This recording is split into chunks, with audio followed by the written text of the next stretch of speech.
Você que já separou o seu dízimo, sua oferta, pode trazer.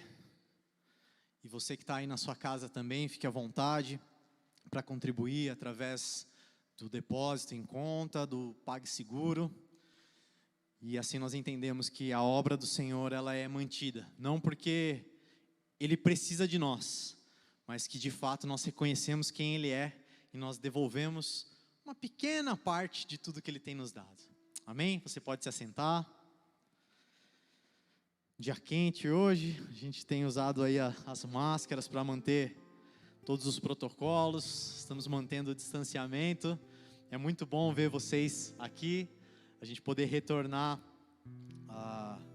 ao nosso culto, à nossa expressão team presencial. Então, glória a Deus pela vida de cada um de vocês que veio, para todos vocês que estão servindo, para todos vocês que estão aqui cultuando. É um privilégio para nós poder estar na casa do Senhor, para adorá-lo, para aprender mais dele. E que bom que você veio, amém? E que bom que você que está nos assistindo aí também está ligado, está conectado. Que Deus abençoe, que aquilo que vier sobre nós aqui nesse templo, nesse local físico, possa chegar aí até a sua casa, até o seu trabalho, até onde quer que você esteja assistindo esse culto. Vamos fechar os nossos olhos mais uma vez. Vamos orar. Pai, nós entregamos esse momento a Ti, Pai. Esse momento onde nós vamos meditar na Tua palavra, meditar naquilo que o Senhor tem para dizer com a Tua igreja, Pai. Através da minha vida, eu te peço que o Senhor me use. Eu te peço que o Senhor use a minha vida, Pai, que eu seja canal de bênção nesse lugar. Que nós possamos entender que a nossa vida como cristãos está fundamentada em Ti, Pai. Fala conosco, que não seja eu falando, mas que seja o Senhor, em nome de Jesus. Amém. Já gostaria de convidar a abrir na carta de segunda carta de Paulo a Timóteo, capítulo 3. Vamos ler depois ali, a partir do versículo 16. Como vocês muitos se lembram, muitos puderam assistir a nossa última transmissão, eu tenho falado nos últimos dias, o Senhor tem me impelido a falar sobre fundamentos que eu entendo que nós como cristãos precisamos ter muito claro em nossa mente, né? Porque após todo esse tempo, né, que nós não pudemos vir à igreja, tivemos que ficar nas nossas casas, às vezes ali no culto online, numa transmissão, mais do que nunca a gente consegue ver a importância dos fundamentos no Evangelho, pois são nesses dias de reclusão, dias onde eu fico preso dentro de casa, não posso ter a comunhão dos meus irmãos dentro da igreja, e aí nós vamos ver de fato como está a nossa fé, onde nossa fé está baseada ou onde ela está fundamentada. Eu disse aqui nas últimas semanas que a nossa fé, os fundamentos da vida cristã, eles são semelhantes aos fundamentos da vida de um atleta, da vida de um esportista. Como eu usei o exemplo, um jogador de futebol, ele vai aprender ali na base do seu time, ele vai aprender os principais fundamentos do futebol, que são, primeiro, posicionamento em campo, qual é a sua posição. Outra, dominar uma bola, passar uma bola, chutar a gol, cabeceio. E isso ele aprende quando é criança, quando é menino ou menina. Mas a partir do momento que ele cresce, ele vira um jogador, um atleta profissional, e ele pode estar disputando ali a sua final de Copa do Mundo, a sua final de Champions League, como eu disse na semana passada.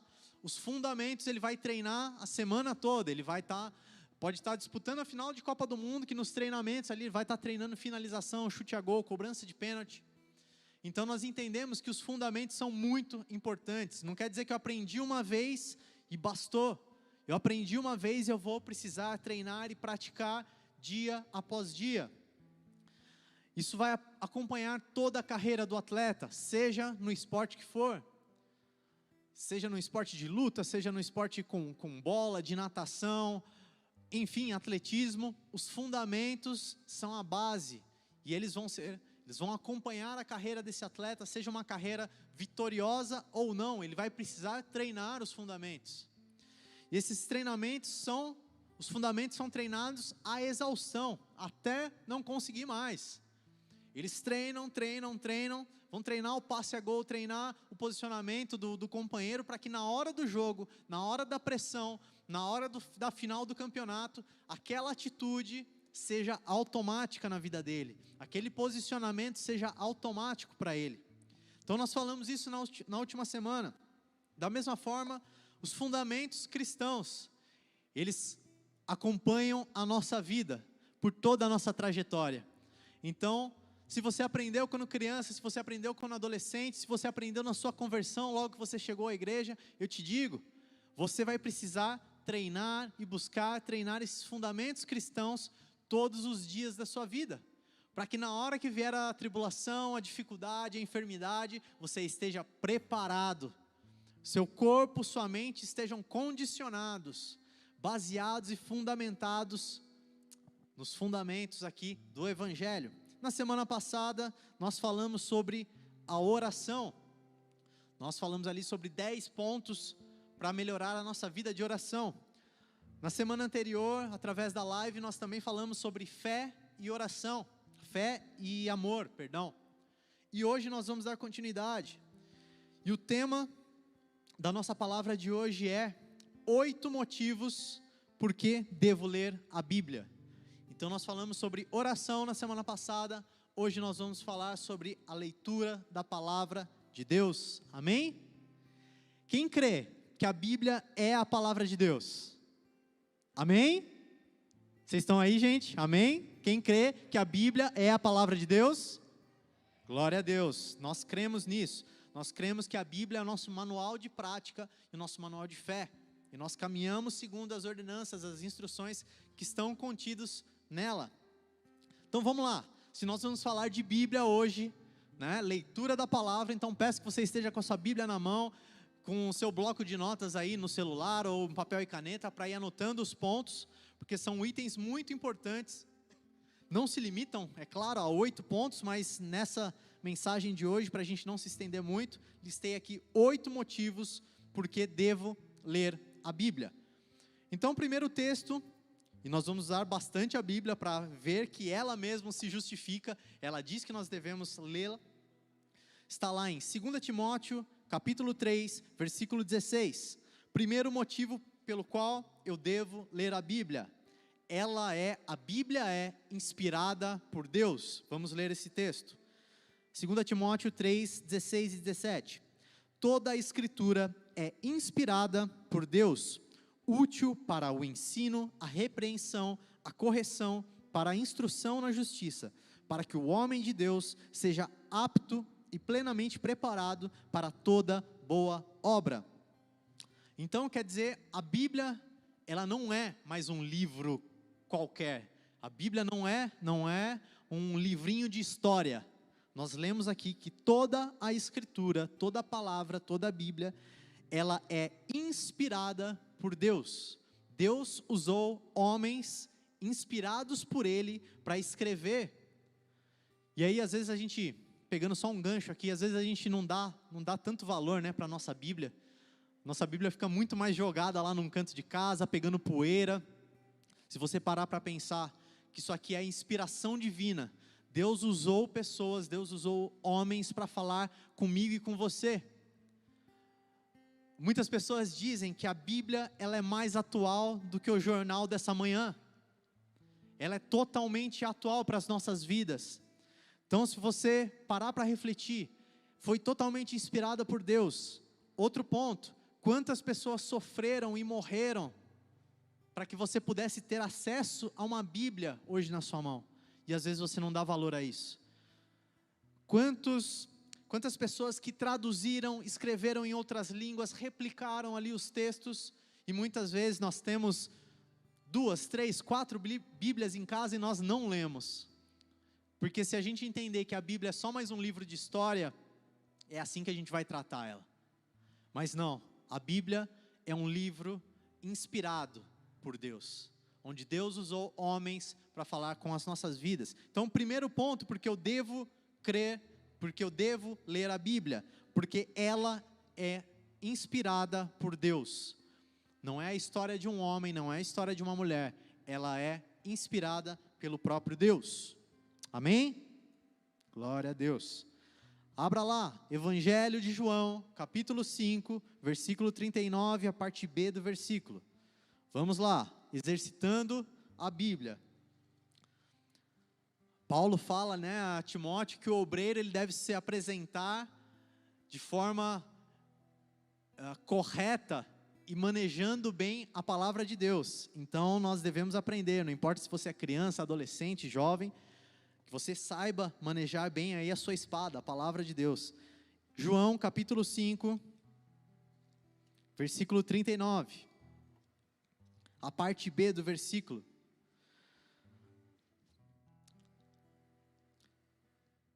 Vamos ler inteiro.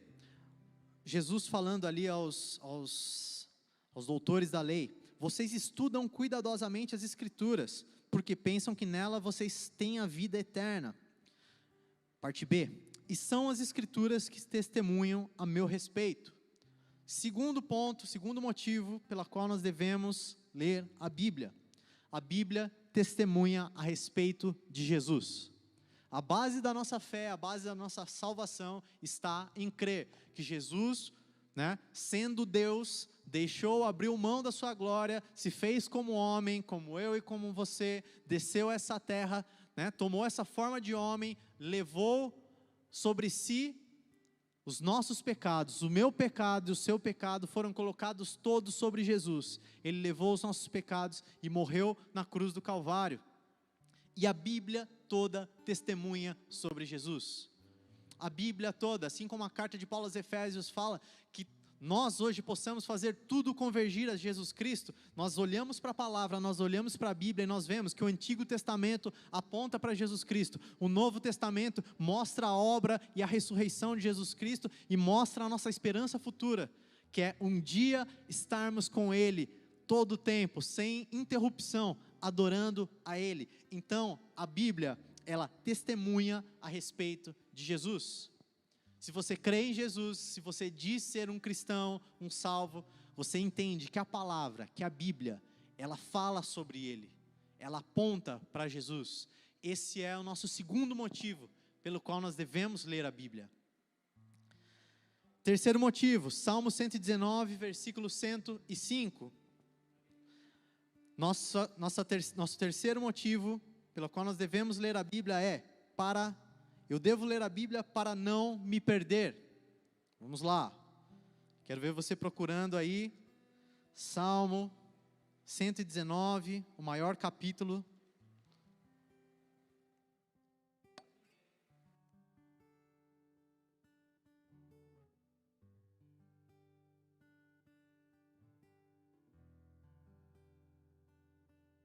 Salmo 119, versículo 105. Um versículo muito conhecido. Esse que é o maior capítulo da Bíblia, Salmo 119. Já estou achando aqui, vamos lá. Salmo 119, versículo 105, nos diz assim, esse é o motivo. Nós devemos ler a Bíblia para que eu não venha me perder.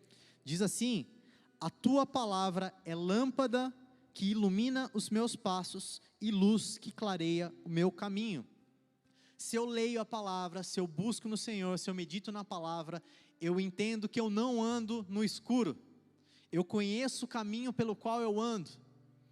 Você já teve essa experiência, às vezes acordar de madrugada, ou quando você vai dormir na casa de um amigo, na casa de alguém que você não conhece, e você acorda no meio da noite, você não está enxergando muita coisa, você sai tropeçando em todo quanto é lugar, e aí você acaba acordando a casa inteira, você vai tentando não fazer barulho nenhum, no final das contas você derrubou tudo, pisou no gato, derrubou o computador.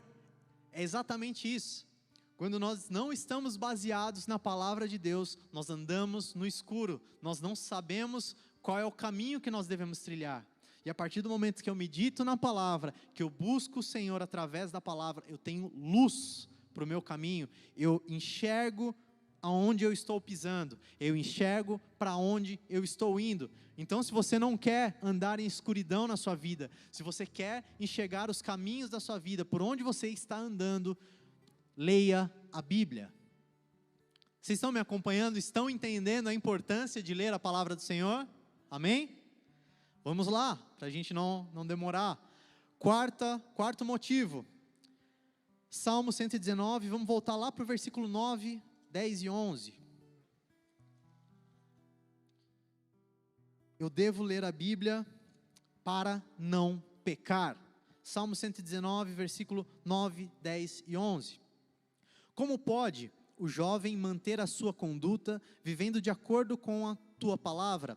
Eu te busco de todo o coração, não permitas que eu me desvie dos teus mandamentos. Guardei no coração a tua palavra para não pecar contra ti. A partir do momento que eu busco do Senhor na palavra, eu entendo que eu começo a guardar o meu coração, eu passo a entender, através das escrituras, eu começo a entender os mandamentos, então aquilo que eu devo, aquilo que eu não devo fazer. Guardei a tua palavra no meu coração para não pecar contra ti. Se eu não conheço a palavra, se eu não faço questão de ler, né, eu posso estar errando constantemente, pecando constantemente, e vivendo as consequências do pecado na minha vida. As consequências do pecado, elas vêm a todo tempo. Não importa se você é cristão, se você se arrependeu, se você não se arrependeu, se você é um ímpio, pecado tem consequência. Então essa palavra diz que à medida que eu me aprimoro na leitura, eu conheço a palavra, eu guardo ela no meu coração, eu medito nela, eu passo a me preservar de pecar contra o Senhor. Então que você possa guardar a palavra de Deus no seu coração para não pecar contra Ele. E esse é um grande ponto. Nós não devemos andar em pecado. Muitas vezes nós estamos no tempo da ignorância, mas agora vocês que estão aqui, vocês que nos assistem, vocês já estão ouvindo que a palavra de Deus, ela traz luz para o meu caminho. E essa luz está iluminando, inclusive para você saber o que é certo e o que é errado. E a partir do momento que você tem esse conhecimento, e você continua pecando deliberadamente, isso passa a se tornar iniquidade. Você sabendo que é pecado, você continua cometendo. Como o Senhor pode transformar a sua vida? Então, tome uma posição nessa tarde.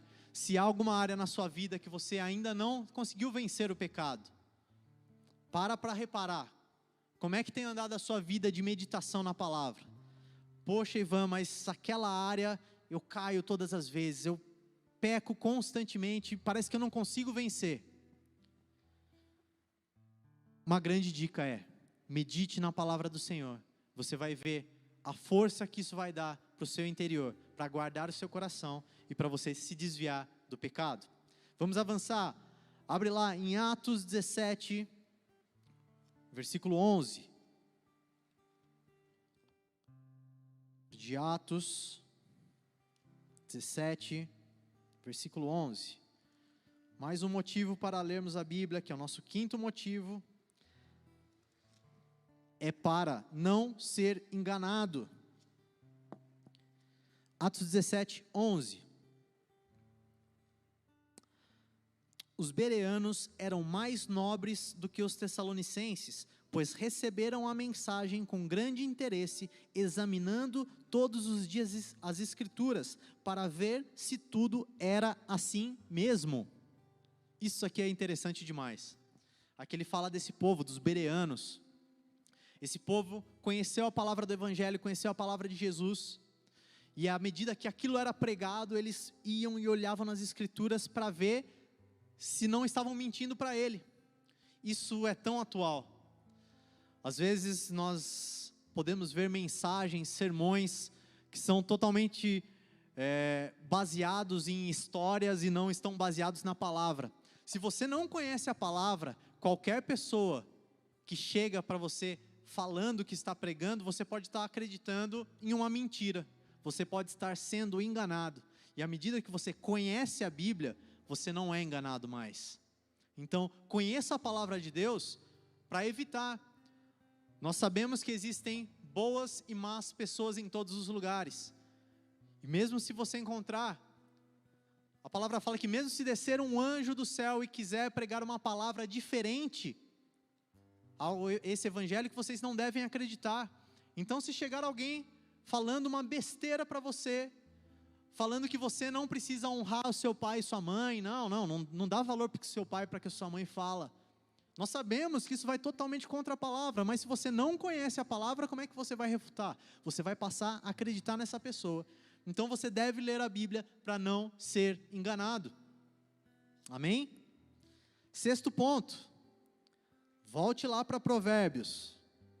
Estamos vendo todas essas bases na própria Bíblia, o quão importante é lermos a palavra de Deus, lermos as nossas Bíblias, que elas não são meros enfeites da nossa casa, não são um peso de papel, não são um apoio, são sim a palavra de Deus.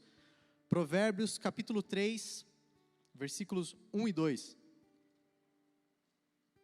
Nós devemos ler a Bíblia, pois ela é um guia prático para a qualidade de vida. Nós escutamos tanto hoje as pessoas falando, nossa, eu gostaria de ter uma vida com qualidade, uma qualidade de vida melhor.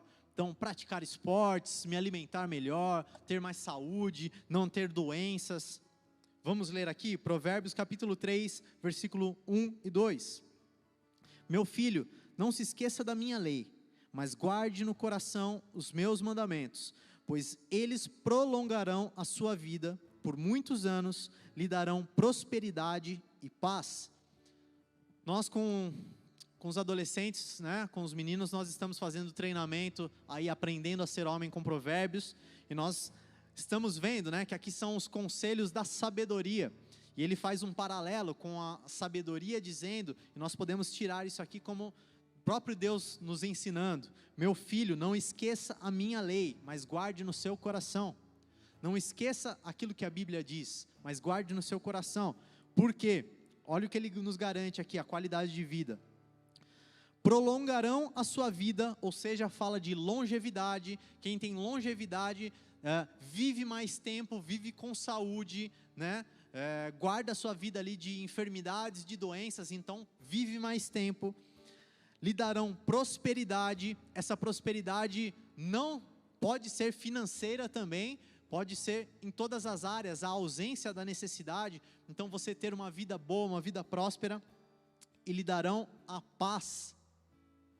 Então se você meditar na palavra do Senhor, se você buscar os seus conselhos na Bíblia, você tem uma garantia de paz, e a paz que o Senhor dá não é como a paz que o mundo dá, é uma paz que excede todo o nosso entendimento, é uma paz que não quer dizer que você não vai passar por problema, mas quer dizer que no meio do problema, o Senhor vai te dar tamanha tranquilidade, tamanha paz que é inexplicável.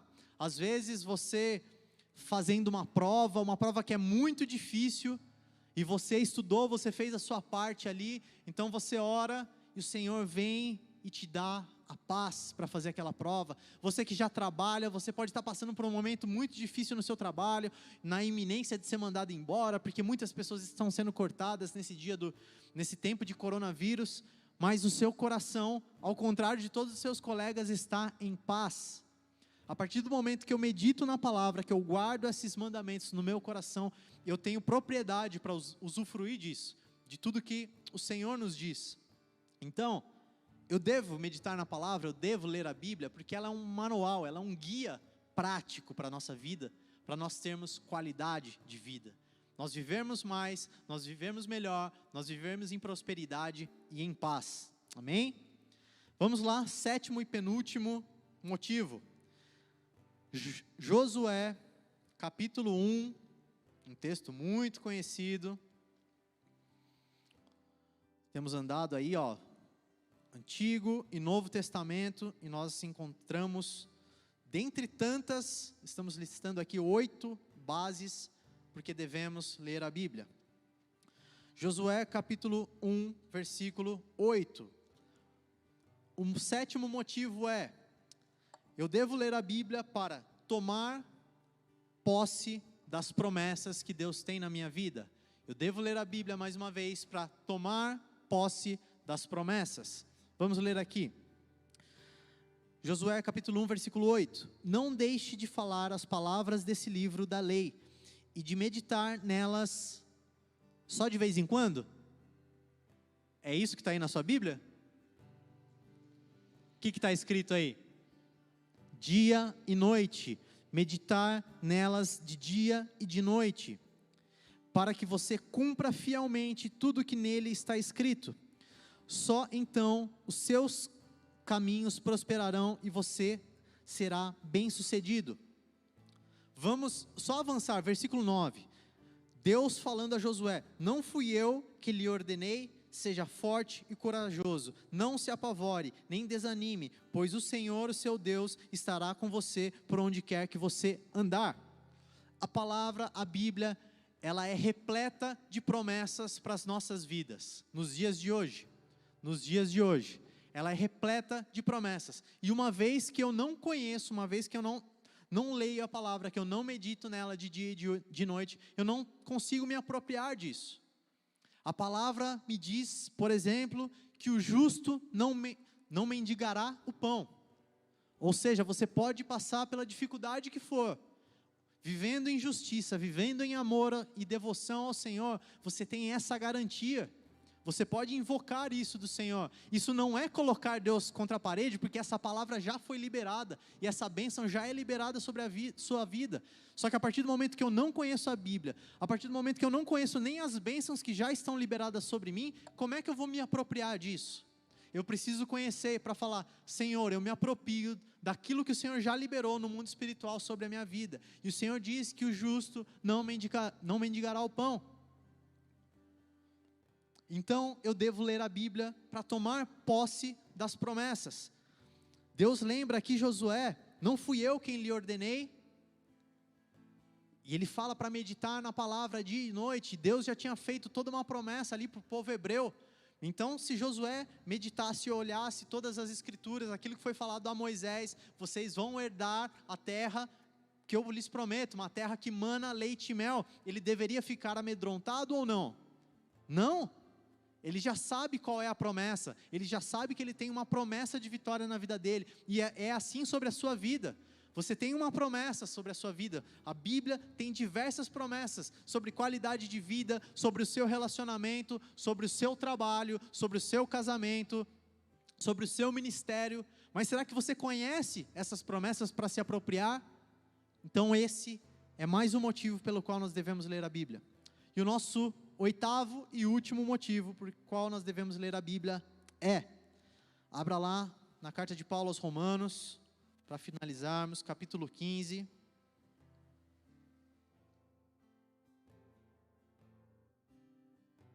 Romanos, capítulo 15.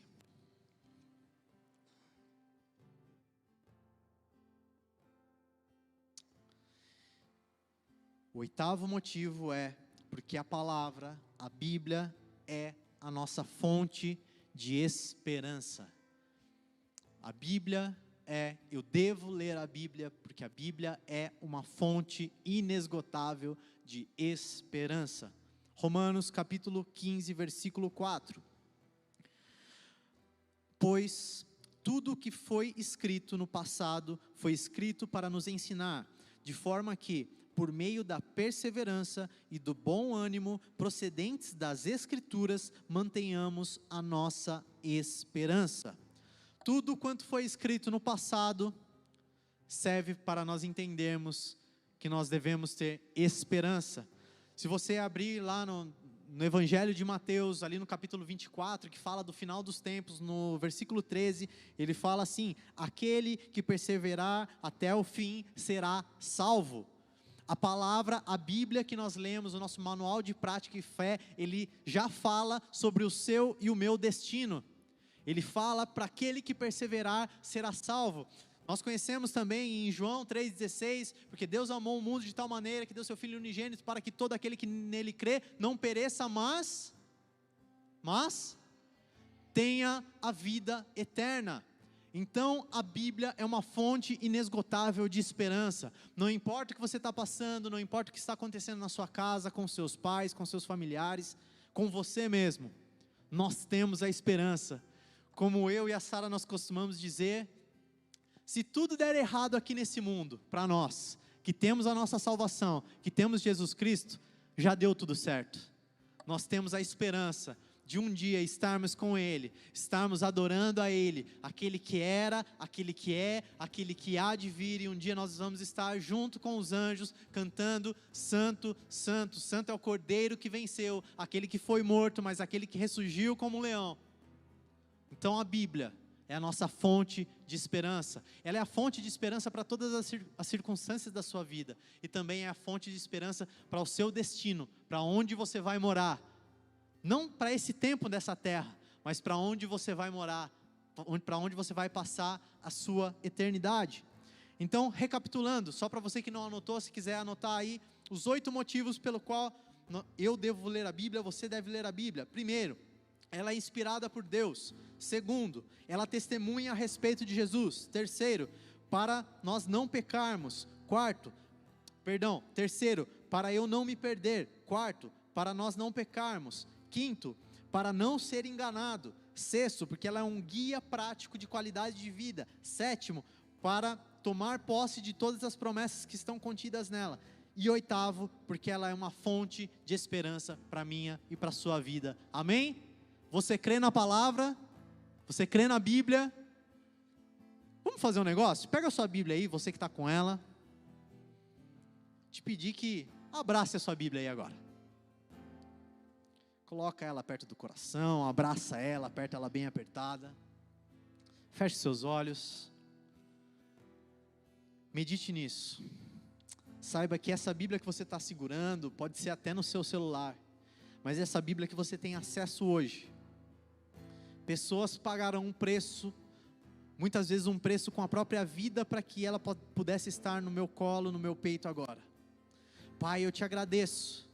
Pai, eu te agradeço porque nós temos acesso à Tua Palavra, e ela não é um mero livro de história, é um livro que contém a história, mas é um livro que foi totalmente inspirado pelo Senhor, para nos ensinar, para nos corrigir, para nos orientar, Pai.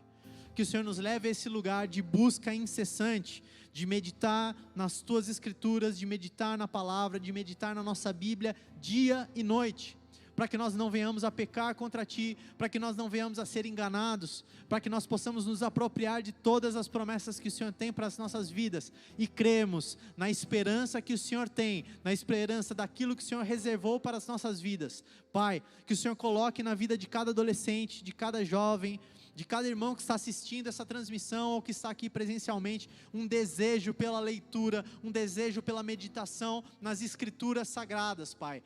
Isso não é antigo, não é antiquado, Pai. Como eu disse aqui, a Tua Palavra, ela é mais atual do que o jornal dessa manhã, e ela fala do nosso futuro, Pai. Coloque em nós paixão pela Bíblia, paixão pelas Escrituras, Pai. Esse é o desejo do meu coração nessa tarde. Fica conosco em nome de Jesus. Amém. Você pode